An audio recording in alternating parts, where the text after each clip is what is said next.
The Dallas Cowboys lose big to the Eagles in Week 10. We'll break it down on this episode of the Locked On Cowboys podcast.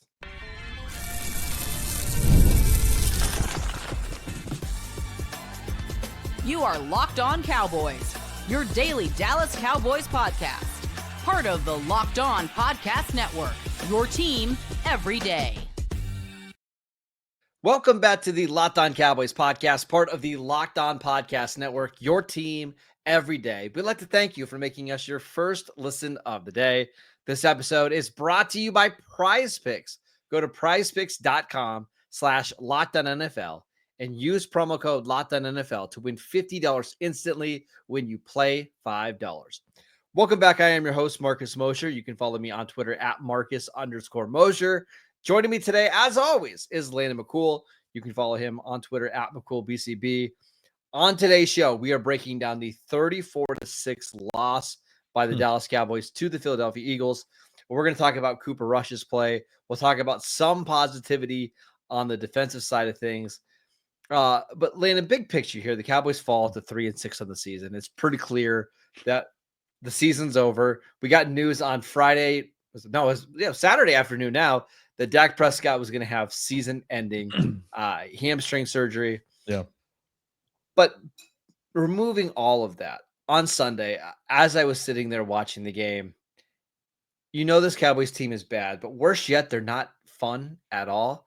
And this Cowboys team and the franchise is just taking all of the juice and the fun out of these games. And it's a really weird spot to be in if you're a Cowboy fan. Yeah. I mean, honestly, I think it's what Jerry has tried so hard to avoid for a long time, right? Is the idea that there's no action around the team anymore, right? And it's funny because like it's one of those things where you try to hold on too tightly and you let it slip away, and that's what it feels like is happening. I mean, now we're back to arguing with the reporters post game about the curtains again. Because that became a thing with the CeeDee Lamb situation in the end zone. So, but I think it's good. I think it's good because I think if anything, it hopefully is going to make folks like Jerry and Steven, who we are always constantly talking about, is like, their ownership of this team is not necessarily going away. So maybe, the kind of embarrassment of being out of the spotlight, which is really ultimately the Jerry's biggest fear, right? When it surrounds this team, maybe this will kind of shame them into changing and their operation and adjusting the way they do things a little bit. So I would agree. I would tend to agree with you if Dak were healthy. Now, obviously, they were not playing well with Dak, but I do wonder, like, if these blowouts continue to happen without Dak and the offense struggles, I do wonder if the Jones could lie to themselves. If we would have had Dak and a healthy DaRon Bland, we would have been just fine. We would have been able to make that push to the postseason when you and I both know that wasn't going to happen. Yeah, I mean, honestly, I think the problem is that they probably would be right in saying if they had Dak and DaRon Bland, I bet they could win this game. Like, I bet they could have beaten this Eagles team. It probably wouldn't have been too bad. But that's the problem, right? Is that, again, they say that the standard is Super Bowl, but again, like that wouldn't be the standard. This, like, a great team, a Super Bowl team, beats this Eagles team at home running away. So yeah. I think that that's the issue again, is that, and you're right. I do think that they will use the Dak that's part of the worst part about the Dak injury, is that they could probably use that to point to a reason as, oh, well, that's why this team fell apart, even though this team was, the axle had fallen off the car at the point that Dak got injured, for this season. So it really wasn't, affecting the trajectory of things at all with his injury. Yeah, and just to show how bad things have gotten for the Cowboys, Landon, they've been trailing by 20 or more points in the fourth quarter of 5 straight home games. So you go back to the game against the Packers, they've obviously not won any of those. It's been a while since we've seen the Cowboys be competitive at home. And you look at the upcoming schedule, and it's like, if you don't beat the Giants at home on Thanksgiving, which the Giants look pretty bad, it's going to be pretty bleak for this Cowboys team at home. Like, there's a good chance they go 1-8, 2-7 in their 9 home games this year.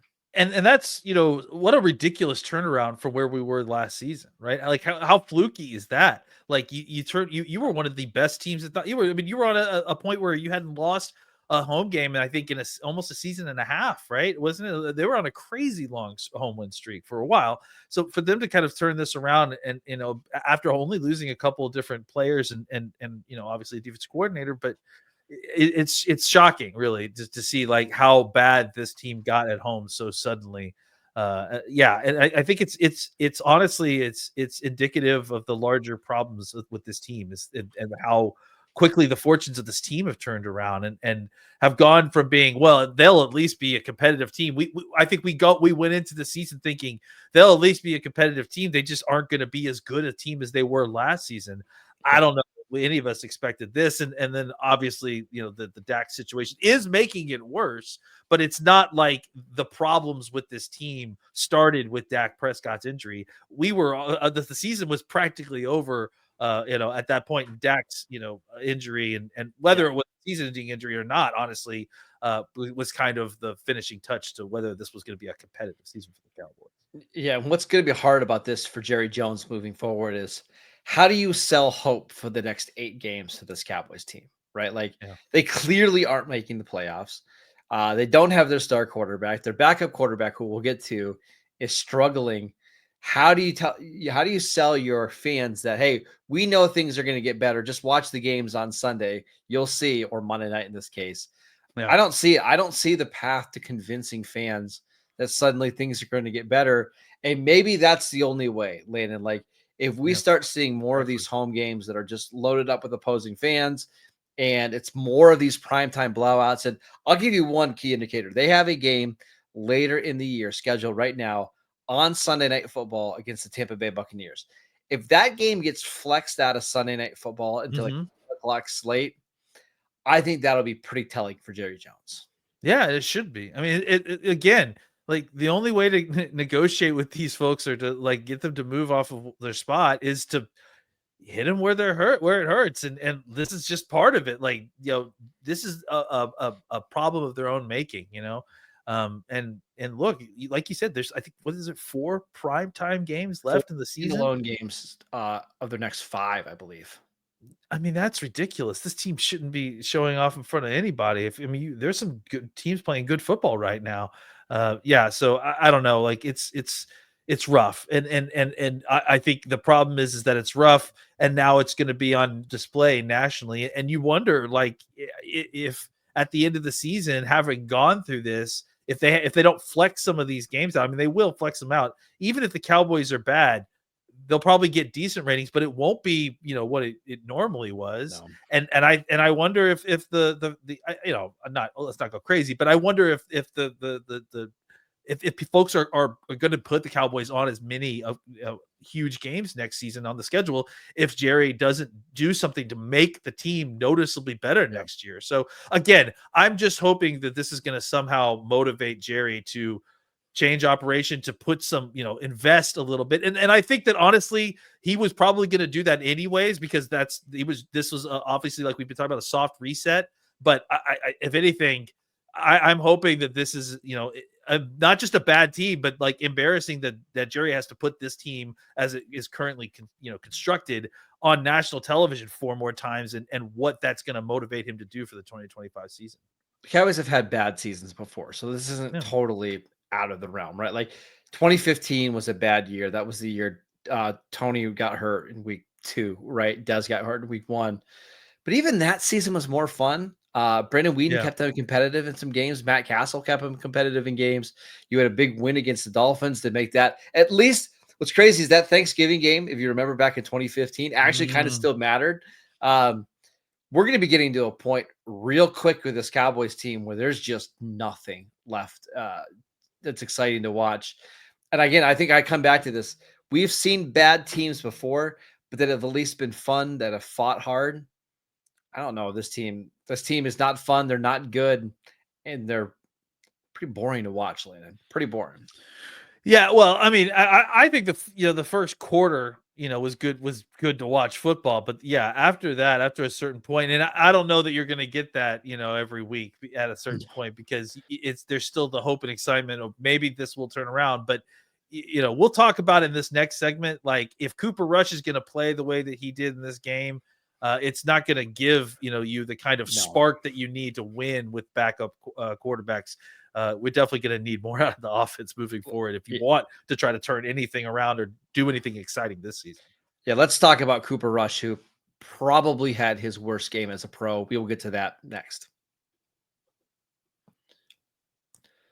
This episode is brought to you by 5 Hour Energy. Our friends over at 5 Hour Energy know that being a passionate football fan isn't just a hobby, it's a way of life. It takes a lot of energy to power through all-day tailgates, touchdown celebrations, or an agonizing second overtime, which is why they've created the Stand the Fan 5 Hour Energy Shot with a special flavor called Fan Fuel, the energy shot made just for super fans like you, the fans who are the first at the parking lot and the last to leave. We see you.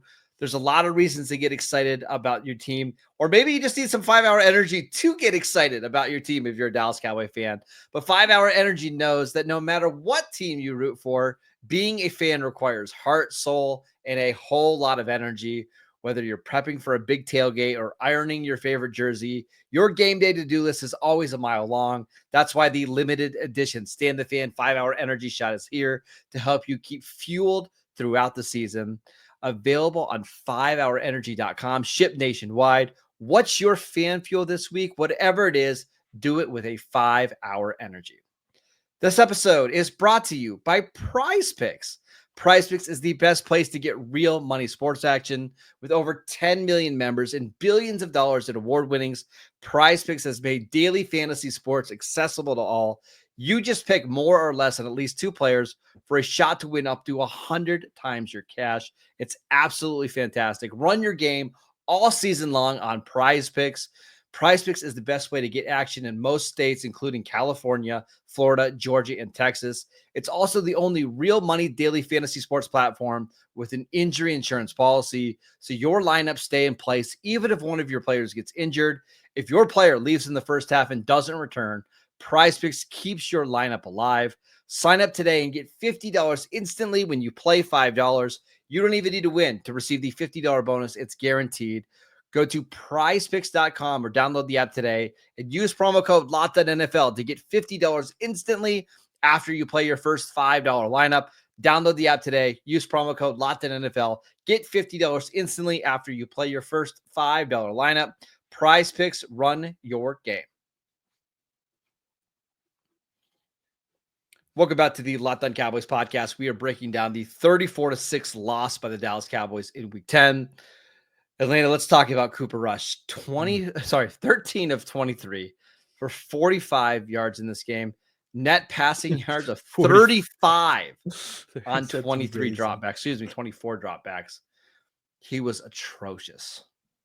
Yeah, I mean, this is what when you get the worst version of Cooper Rush, this is what you get, right? Where it's all the short passes, and that's all he's comfortable throwing, and he's pulling, and obviously I think part of it is play calling. Part of it is that they need to force him to force it down the field. But he's taking the quick options too quickly. He's not, his average depth of target was just, I don't even know off the top of my head, but it must have been almost negative. So yeah, his average depth of target was how did that? Oh, sorry, that was it's 6.4. I read Trey Lance's instead. And honestly, like, we'll talk about Trey Lance, but I think that both of their performances tonight were indicative of what they are as quarterbacks at this point. And Cooper, we've seen previous success before. I think that's obviously was with a little bit of a better football team. I also think that the Cowboys, probably could have had a lot more success if they had possessed the ball a lot better. I mean, I think they ended up fumbling the ball 4 times, if I'm not mistaken. And maybe if they had been given an opportunity to possess the ball a little bit and given the ball to Rico Dowdle a little bit more, which we'll get to. Let him run yeah, well, I just think that it would have helped Cooper's situation a lot more, and he would have gotten away with what he was doing a lot more. But even then, once the issue got pressed and they had to move the football, he couldn't press the ball down the field. He was, he wasn't, accurate because he had to throw the ball deeper than he wanted to. And even when he was throwing the short stuff, it wasn't accurate enough to create yak situations. Not that they were going to be there, because Philadelphia knew that they were going to be throwing the ball short. So you have to be accurate if you're going to go against one of these kind of defenses where they, play shell coverage and they keep everything in front of you, because you need to create situations where the receivers can break tackles. And that's how your offense gets generated, is by breaking tackles. We saw a little bit of that, but we also saw, skill players fumbling the ball and giving the ball away. So, and that's what I was going to talk about. Like, Cooper Rush did not play well. I mean, he was awful. At the same time, yes, he needed to push the ball down the field, but who are you pushing the ball down the field to? Jalen Brooks cannot create any separation. The one good throw that Rush did have, Brooks kind of drifted to the sideline and made the catch out of bounds. He throws a shot down the field to Jalen Tolbert, who's not even looking for the ball at all. Not a great throw on that one either. And the Eagles were determined not to let CeeDee Lamb beat them. 6 catches for 21 yards on 10 targets. They had 2 guys around him all game. I think your lack of weapons in the passing game really get exposed when you have a quarterback that doesn't throw guys open, and you're seeing it play out. Well, and I think the other thing too is there's a reason that if you looked at it, and I listen, I don't want to box score or watch anything, but there's a reason that if you look at it, like, there's more of a boomer bust element to the way Trey Lance was playing, right? Because at least his legs were creating open windows. He wasn't able to hit them as the way that Rush was, but those windows probably weren't there for Rush, because they knew what Rush was going to do. They sat on every route. They kept close to the guys that they could, and they doubled up on a compromised CeeDee Lamb. So, I think that the way that the Cowboys were going to win this football game was for their defense to play like it did in the first quarter, and then your offense to sustain long drives by being able to use the run game. The problem is that because they kept on turning the ball over, they needed to play that's the benefit of playing with Cooper Rush, is that you can play an efficient game. If you could find a way to have him play an efficient game where he doesn't turn the ball over, he doesn't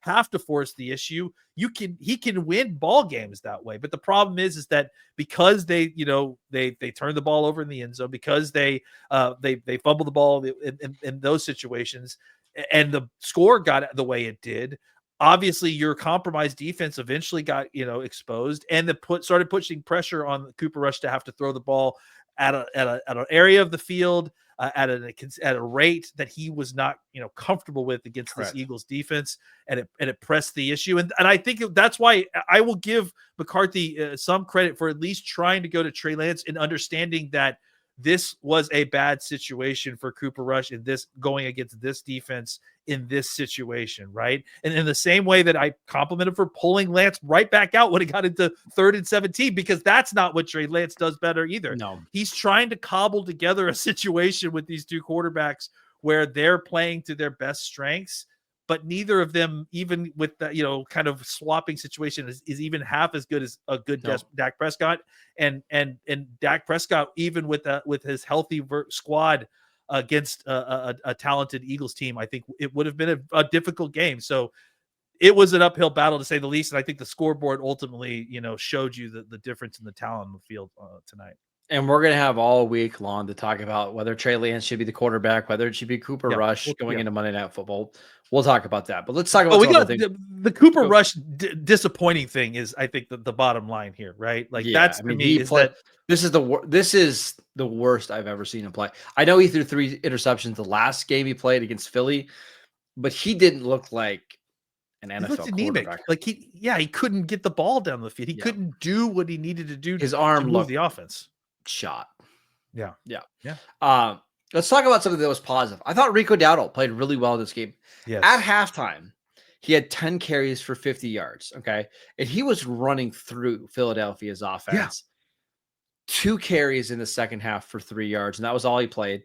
We have to mention the Zeke fumble. The Cowboys got down there. They had a chance to take a 10-7 lead. Zeke fumbled in the end zone, which good, not great. Fumbles happen. Like, I totally understand. Fumbles happen. It's a terrible place to have it.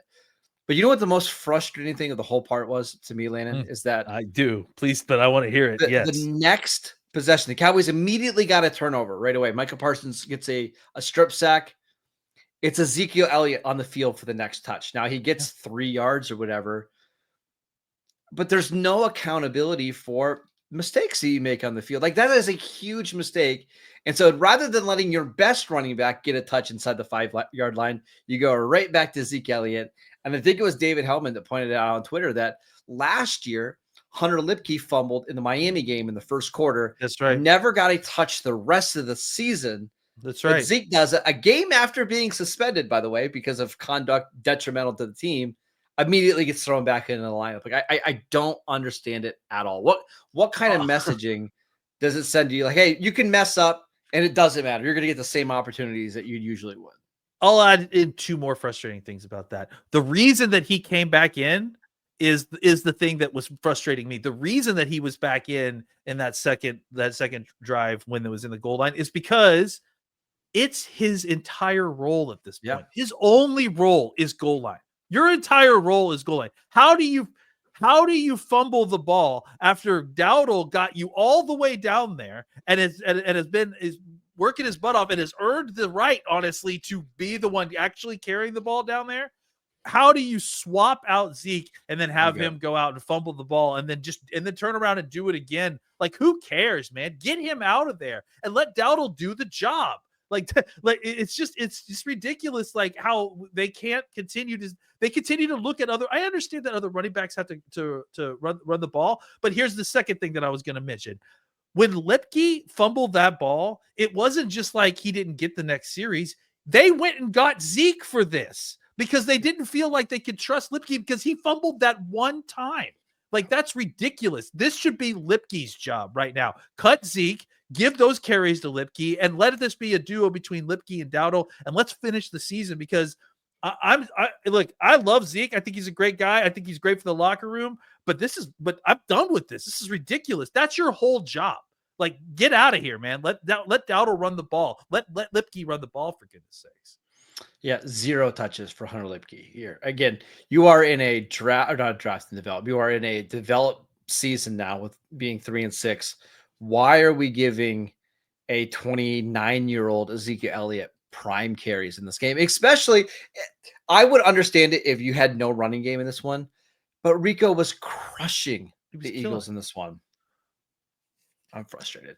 Yeah. Frustrated because it seems like there's a lot going on with Zeke. Like, you can just tell there's certainly a battle between who wants Zeke on the field and who doesn't. And I'm just getting sick of it. All right, let's talk about the defense. Defense did not have a great game in this one. However, they did force multiple takeaways and recorded 5 sacks against Jalen Hurts. Yeah. Let's be positive, Landon, and talk about some big takeaways for this one next. This episode is brought to you by Omaha Steaks. Nothing delivers comfort and joy quite like the unrivaled quality and taste of Omaha Steaks. This year, skip the holiday hustle and bustle and save 50% off gourmet gifts site-wide at omahasteaks.com. Plus, get a $30 reward card when you shop early and score an extra $30 off with promo code NFL. With 5 generations of experience, they consistently deliver the world's best steak experience, and the gifting experts at Omaha Steaks have made it even easier to deliver the perfect gift with thoughtfully curated gift packages starting at $89.99. From legendary steaks to mouth-watering desserts and more. Save 50% off site-wide at omahasteaks.com. Plus, our listeners get an extra $30 off with promo code NFL and a $30 reward card when you shop early. That's 50% off at omahasteaks.com, which I absolutely love. This is my favorite present to give and receive. I've been just asking my in-laws for the last couple of years for Omaha Steaks. It never fails. They always get it to me. Shows up at my door. It's absolutely fantastic. Use our promo code NFL. Minimum purchase may apply. This episode is brought to you by FanDuel. Get ready to tackle the NFL action with FanDuel, America's #1 sportsbook, because right now, new customers can bet $5 and get $150 in bonus bets if you win. The FanDuel Sportsbook app gives you everything you need to place live bets on the NFL, all in one place. So when you get a hunch in the middle of the game, you can check out the latest stats, view live play-by-play, and so much more on the same page where you place your live bets like I did today. I was watching the Steelers-Commanders game. Pittsburgh was down 6 at halftime, looked at the money line. It was too enticing not to bet. Of course, Pittsburgh wins by a point at the end. Shout out to FanDuel for making it so easy to bet live NFL action. You can get started with $150 of bonus bets if you win your first $5 bet. That is FanDuel.com. Never waste a hunch and make every moment more with FanDuel, an official sportsbook partner of the NFL. Welcome back to the Locked On Cowboys podcast. We'd like to thank you for making us your first listen every single day. For your second listen, check out the new Locked On NFL show. 2 shows every single day so you can get your mind off the Cowboys. We got a show with Tyler Rowland in the morning. We got a show with Tony Wiggins in the afternoon. Make sure you check it out wherever you get your podcasts. All right, let's talk about the Cowboys defense. It feels weird to talk about positives when you gave up 350 yards and 34 points. But I was kind of encouraged by the defense. Were you? Absolutely. I mean, look, I think we knew what was going to happen. And I think, again, like, I think it's all expectations. Obviously, overall, I'm not encouraged with the way the defense played, on the scope of we're trying to win the Super Bowl. But I think this is a beat up defense that hasn't quite ever got it turned around, and was, playing with a hobbled Micah Parsons against a great Eagles offensive line. Yeah, I think those things considered, and what they were able to accomplish early in this game, considering what they've been unable to accomplish most of the season, I thought was impressive. They got after the quarterback. You saw your young stars making plays. DeMarvion Overshown had an incredible game, was all over the place, had 2 sacks, I think he ended up with 7 or 8 tackles. Just was, and with tackles for loss too. It was just all over the place, making tackles, limiting guys to the big plays early, which was really impressive, especially the run with Saquon Barkley. It didn't seem like we were getting gashed the way that we were expecting on first and second down. They were winning first and second down early in this game. Yep. And then obviously Parsons, I thought, came out and played much better game than I'd hoped for, just as from a health level. I think he had to come out at a certain point, but he kind of was in and out of the game at different points. But I felt like you didn't see a huge drop off in performance from him. Obviously, he had 2 sacks and it forced a fumble, so incredible stuff from him. And I really do think there was a lot of positive. I thought I want to see the All-22, but I thought Mozzie Smith had a couple of really great moments, and he was the guy I was specifically the most worried about. So I do think there was some positivity to kind of go in with, obviously, what was ultimately a huge trucking. And frankly, I mean, we got to put a name to it. Once the Eagles figured out where Kalen Carson was and who was covering Kalen Carson, they were hunting and they were targeting guys. They kept on rotating which side they put the receivers on, and they were running whatever play to that receiver that was being covered by Kalen Carson. So it was a really rough night for the rookie, and I think that ultimately, once the Eagles figured that out, they made him a target, and they worked it until the game was over, basically. Yeah, I thought the first half defense was pretty flawless. I'm going to give you the play-by-play. Yeah. Up until the 2-minute warning, right? So it started off 6 plays, 15 yards punt, 4 plays, 17 yards touchdown. Now that's the touchdown the Eagles scored after Cooper Rush fumbled the snap, right? So they were already in the red zone. They scored a couple of plays later. 6 plays, 65 yards interception, 5 plays, 22 yards punt, 2 plays, 14 yards punt, and then we're at the 2-minute warning. So you really only gave up. You gave up a touchdown in which Philadelphia started in the red zone. Like, you're going to live with that. You forced multiple takeaways, and then things started to get away from him. They gave up the long touchdown drive before halftime, a punt in the second half, and then it went touchdown, field goal. Like, once the offense couldn't even get a first down, there was a stretch in there, Landon, where I went back and timed it. It was like an hour and 37 minutes of real time where the Cowboys did not get a first down.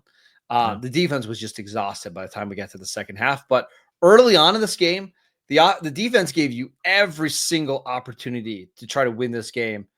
I can't be too upset with them. Yeah, honestly, I think if I think the defense as it was playing could have won the game if the offense was able to just either possess the ball normally, at least not turn the ball over, or at least put enough pressure on the Eagles offense to feel like they had to throw the ball more. Yeah. And once we got to the second half and the Eagles were still, allowed to, play a balanced play call sheet, at that point, it became difficult for the Cowboys, talent wise, to kind of continue to keep up with the Eagles offense. They needed the Cowboys offense to kind of put pressure on the Eagles offense to feel like they can get in passing situations, because that was where the Cowboys were having success. They were having success chasing Jalen Hurts and getting sacks. Ultimately, Jalen Hurts hurt them a lot. That joke's never going to be good. Hurt them a lot with their legs, but I think that was winning football for the Cowboys if they could have kept the Eagles in a passing situation where they're forced to throw the ball and coming after Jalen Hurts and at least trying to get some hits on him instead of not knowing what was coming at him. That was just too much for the Cowboys defense. Yeah, Micah Parsons was great. Comes right back in, 2 sacks, has a strip sack. Thought he played really well. Overshown had 2 sacks, should have been 3 sacks. If he would have got that third sack, would have taken a touchdown off the board. Diggs interception in the end zone, which was is a great big to play, see. baiting and trail position, like classic Diggs. So that was really fantastic. Bad part is there's still too many bad defenders on the field. And unfortunately, a lot of them are older players, which we're going to get to a point in the season. I don't know if we're there yet, where it's like, what's the upside of playing an Eric Kendricks or a Donovan Wilson or a Malik Hooker or a Linval Joseph? Do I need to keep going? Like the names, we just have so many older players who are in the final stages of their career that are killing this defense. Yeah, and what's also depressing is that they had to put in someone like Israel Mukuamu after all the beating, and he goes in there and he plays much better than the cornerback that he was replacing once again. So it feels like this Cowboys defense has a real lack of understanding about its personnel, especially in the back end of the roster. All right. Well, we're going to be here all week to break it down, to get you ready for the Monday night game against Houston, I guess. We'll talk about the Trey Lance decision, what the Cowboys need to do moving forward. We are going to start talking some draft stuff on Wednesday. So if you want something positive to talk about, come listen to the draft show. The Cowboys I believe they draft 11th right now, which is not going to cut it. We need to get up that a little bit higher. I think we'll get there. But go follow the show on YouTube, wherever you get your podcasts. We are free and available on all platforms. Follow Landon on Twitter at McCoolBCB. I'm at Marcus _Mosier. Enjoy your Monday. We'll see you right back here on Tuesday.